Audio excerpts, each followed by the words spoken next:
שלום לכולם, ברוכים הבאים לפרק השני בסדרת זוגיות.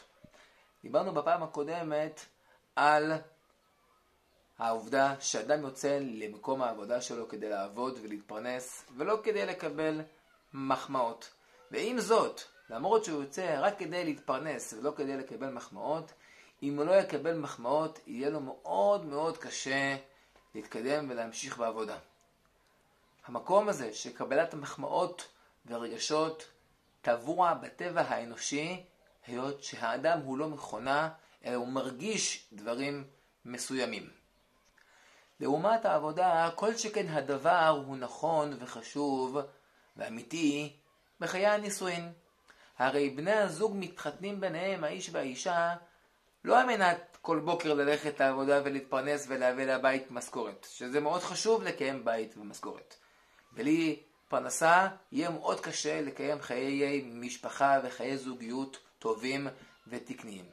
האם בשביל זה האדם מתחתן? האם הוא לא יכול ללכת לעבוד בהיותו רווק או רווקה? הוא יכול. האדם מתחתן עם אשתו, וכן האישה מתחתנת עם בעלה בשביל דבר הרבה יותר מהותי מאשר הצורך להתפרנס ולעבוד. האדם נכנס למסגרת נישואין ברורה לטווח ארוך מאוד, על מנת שהמסגרת הזאת, בן הזוג או בת הזוג, ייתנו לו את המקום המתאים בנפש, את המקום הרגשי הנכון בנפש, כדי שיהיה אפשר לשהות יחד בכיף ובשמחה למשך כל שנות הנישואין. בשביל החום הזה והעידוד הזה והפרגון הזה והיחסים ההדדיים בין איש לאשתו, האדם מוכן ללכת בבוקר ולהתפרנס. האדם מוכן לקום כל בוקר בשעה קשה מאוד כדי ללכת לעבודה.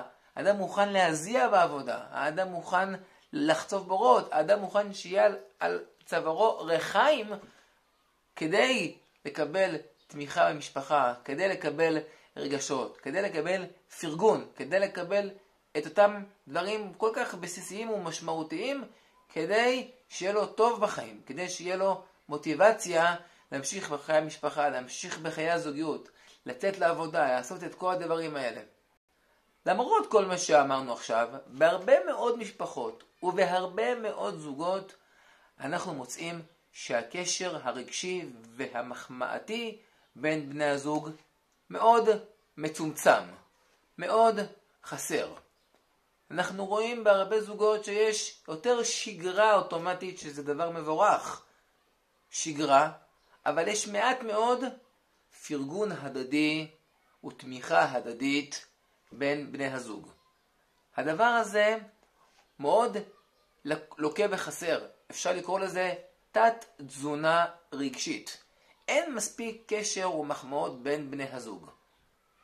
האדם הנשוי יכול לפעמים לשים לב לכך שבת זוגו או האישה עם בן זוגה מחכים לאיזה מחמאה טובה. מסתכלים, מצפים לאיזה מילה טובה. אבל זה לא מגיע. האדם השני מסתכל עליהם ולא מבין, מה אתה רוצה שאני אגיד לך? אני אוהב אותך. אמרתי לך את זה כשאנחנו התחתנו. זה מעולם לא השתנה. מעולם לא היה פה שום שינוי. למה להגיד את זה שוב פעם? הרי זה ברור מאליו. לא. פה בדיוק אנחנו לא מבינים את נפש האדם. האדם צריך כל הזמן להתבטא בשפתיו מחמאות. משפחה זה כלפי בני הזוג, גם כלפי הילדים שלו. האדם חייב להתבטא כל הזמן במחמאות. תודה רבה, כל הכבוד, יישר כוח, כל הכבוד על המאמץ, כל הכבוד על הטרחה. זה לא ברור מאליו שאתה רוצה לעבודה. זה לא ברור מאליו שאתה קונה לי הפתעות. זה לא ברור מאליו שאתה נותן לי מתנות. זה אומר שאתה מתייחס אליי. זה אומר שאנחנו מתייחסים אחד לשני.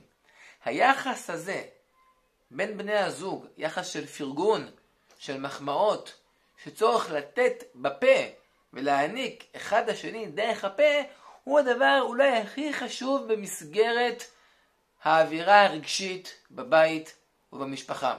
בבני הזוג ובתוך המשפחה הגדולה. הוא הדבר שהכי מחזק ומרחיב את הקן המשפחתי הנפשי. יש הרבה מאוד סוגי מחמאות, והרבה מאוד צרכים למחמאות. ואנחנו נמשיך ונדבר על זה בפרקים הבאים. תודה רבה שהצטרפתם אלינו.